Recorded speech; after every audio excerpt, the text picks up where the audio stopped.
ትርኢት ክሪም አይኮነን መጽዩ ኮንሰርት ክሪ አይኮነን መጽዩ ሃይማኖት ወግድ ይደወዩ ክብሪ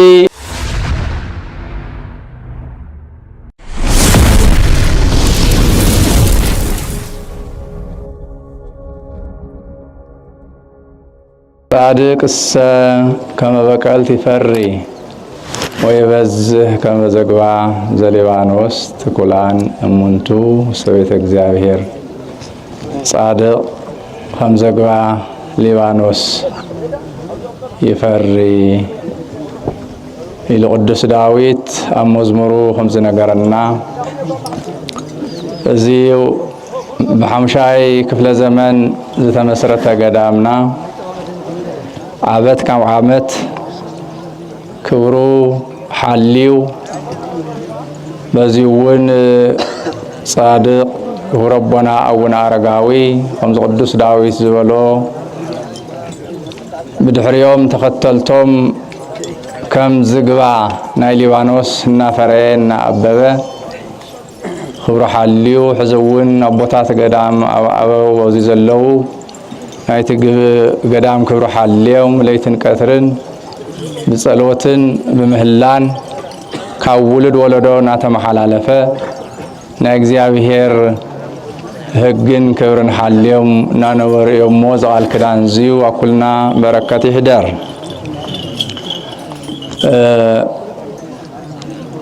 صبنا كوربنا أونا أرجعوي صادق كلنا خم نفلتو تاريخه ببعمتهم ببورحون أو قدلهم كمنا نوو مستوم حاويرهم زموس بصوتهم تساعدوا قدسان بحمشايك في الزمن بهايمانوت مخنيات نبزا قدست هاجرنا هاجر تجراي مسيوم تيتوانيو هذا تجراي قاشات قبالي أخباري مخانو حجتي كونس ناي زمنات تاريخ زلو هزبي هايمانتنيا حوفتاوي قاشات قبالي مخانو بزيو زياتهم ردوات كالي مسكر زيد اليوم يوم موزي مسيوم زمبوتات قدسان تساعدوا قدسان قدام مسفح فيهم قدسات مصحفتون خاب تفلالي قوانقا خاب سرئي خاب برايستي خاب تفلاليو ناب قئز ترقيمهم زعدست من راقازي باريخهم خلا تريقوا تقراي ناي كرسي قداماتنا خلن ناي قدسنا بوتا كوتاس كله زهركمو انباتات كمنا برهات وها خالوت قدسات قدامات ساعتو قدسان زلو يخون خالوت بومولهم باريخهم هايمانوت استمهيرهم أصفح فيهم تنزلوا قداماتون ناي سنة صحف ناي سنة هنسا تاريخات بصفحوا النريو زلنا مالتيو هو زي هادق أباه وأمه إيك لتسمدني خمز ولو زم تساعدت قدسانون أبوهم الديهم بيتسوهم أزمارهم زعبيل عدي قديفهم سلحيمانو تيلهم تسديدهم كل بيتسوهم قديفهم نخرستوس خقلقلو نعقو كم تسمد بعراي كوينهم ليتن كثرن بصلوتن بتزل الله قدسنا نجزياب هيرك قلقلو أوزع قدست هاجرنا مسيوم ناي بركة نعنان هزونا بركة كوينة من آيام مالتي تلي زقدمنا زيدو موتريو قداماي أفزيو أب إثيوبيا ولا كل من راجعزي قدامنا زيناي فلا ما ينام يجمر يأيو سرعة من كسنان خاوزي تجميرو مالتيو نخلو بركة زخون تريو خاوزي خاو تقرأيو خاوزي أن الدينا قدس تاكسوم قصيلو هوبونا قدس ياريد قصيلو خاوزم قدسان زياتهم كله ناي بركة بوتا ناي هايمانوت بوتا ناي قدسنا بوتا أيو هاجرنا زيو እግዚአብሔር ይመስገን እግዚአብሔር አድልና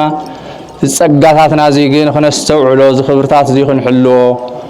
ይግባእ ማለት እዩ አብድካ ዘሎ ወርቂ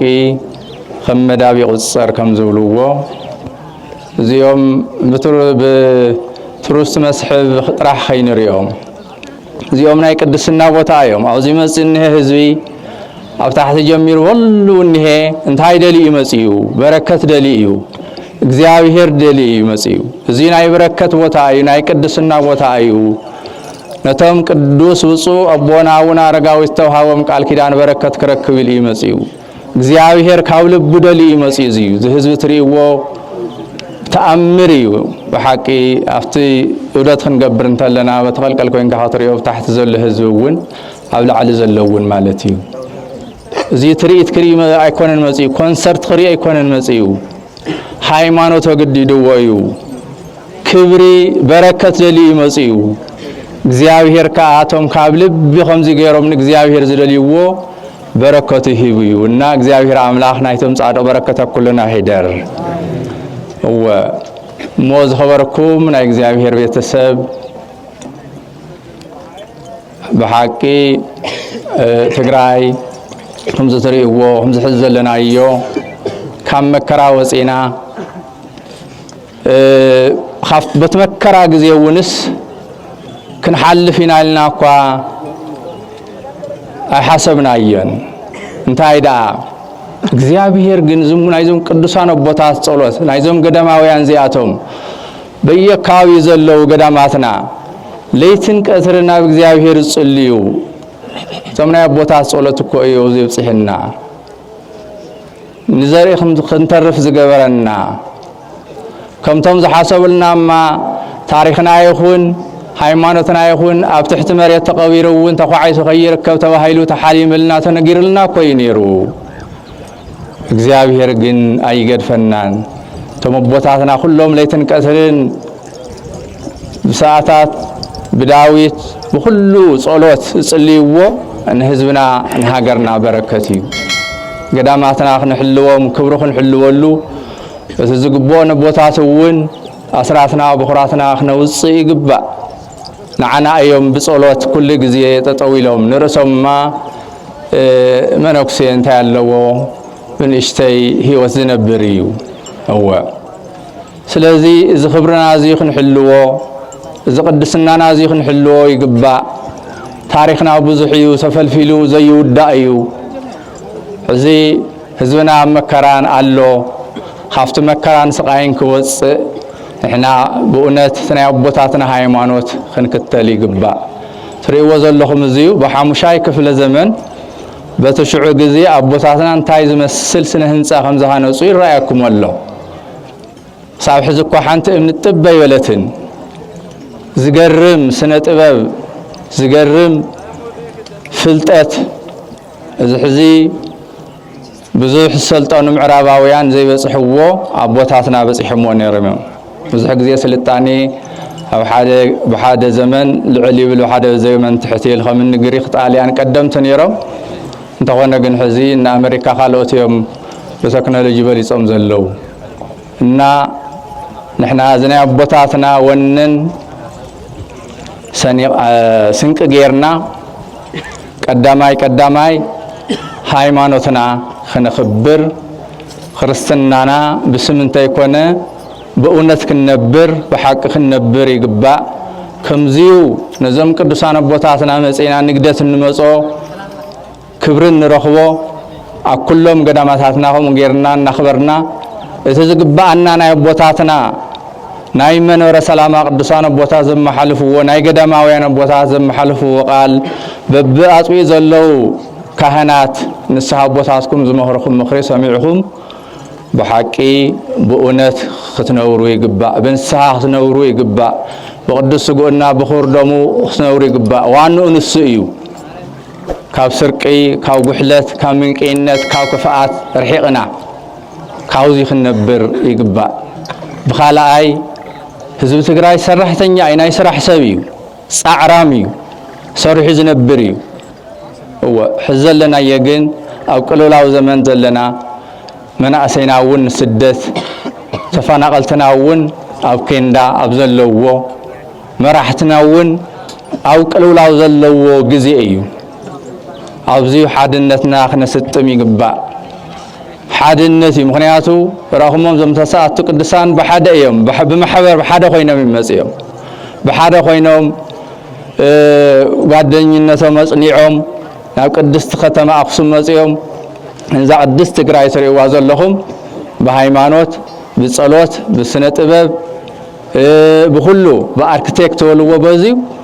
ነዙ ቅርስ እዚ ዘጽንሑልና ማለት እዩ መናሰይ ለሚ ሃገር ተረከብትኸ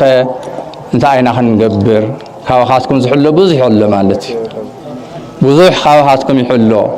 ትግራይ ካባኻትኩም ብዙሕ እያ ትጽበእ ዘለናዮ እኳ ናይ ሽግግር ግዜ አስቸጋሪ ግዜ እንተኾነ እዚ ግን ብጽንዓትን بحدنتن بفقرن كنحالفو يقبع نفلاليلو غزي ايكونن ሃይማኖተና حدنتيو زتقلب تفاقروا بويناتكمو ننرسخم تفاقروا زبل نا እግዚአብሔር ቃል ስለዝኾነ ማለት እዩ ስለዚህ ዘኸወርኩም ና እግዚአብሔር ቤተሰብ በሐቂ በእውነት ህዝብና ቅዱስ ዓድና ቅዱስ ገዳማትና ቅዱስ ዘለዎ እዚ ሁሉ ዝጸጋታት ግን አኽቢርና نحن عونا في زلعة لبراخ نحن وصحو حدرا إنا نبل እግዚአብሔር أملاخنا كاوصاد أبونا بركة الرديئة يغفلنا بعلنا ناي سلام ناي رديئة ناي بركة علي قبرلنا እግዚአብሔር أملاخنا خمزي رمو بهيوت وطعنا حليو نزل زيو صيحيو أوزيخن تراسل ذرخونا رزمت صعمت عرمون كلنا بسلام حليو يبصحنا تبارك وعلي قبرلنا وسبحان لك እግዚአብሔር